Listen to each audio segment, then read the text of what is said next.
Ngayong buwan ay opisyal nang ipapatupad sa lahat ng simbahan ang paggamit sa bagong bersyon ng mga salitang ginagamit sa banal na misa. Mas akma raw kasi sa orihinal na lengguwahe ng misa na Latin ang mga linyang ipinalit sa ilang bahagi ng ating misa. Narito po ang report. The Lord be with you, and with your spirit. Lift up your hearts. We lift them up to the Lord. Let us give thanks to the Lord our God. It is right and just. Opisyal nang gagamitin ng Simbahang Katoliko ang 2010 English translation of the Roman Missal ngayong Disyembre. Ito ang bagong bersyon ng mga salitang ginagamit sa misa na hango sa wikang Latin. Ayon sa simbahan, mas akma at napapanahon kasi ang 2010 translation kumpara sa nakagis ng 1973 translation.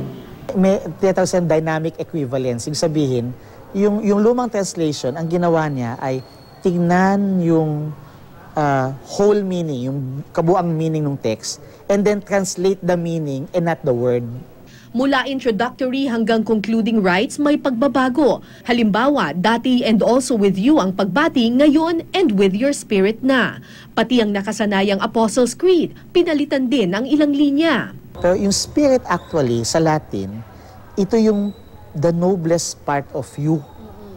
So, when you say, and with your spirit, actually, kinikilala nung the one who returns the greeting, kinikilala niya the noblest part of the one he or she is greeting.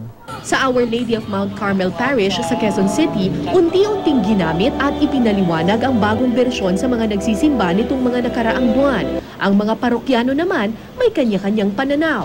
Mas maganda pa rin yung una kasi nakagisnan na. Kaya lang kung may mga changes, okay lang din. Parang pagka, and also with you, parang kulang nga.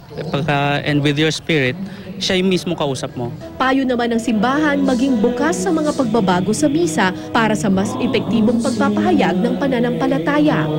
Lord, I am not worthy that you should enter under my roof, but only say the word, and my soul shall be healed. Tayo bilang mga Katoliko ay patuloy na umuunlad yung ating pananampalataya. At the same time, lumalago yung ating pagdiriwang ng banal na misa. So sa pamamagitan nito, tayo patuloy na nagpupuri at patuloy nakakasamba sa Panginoon.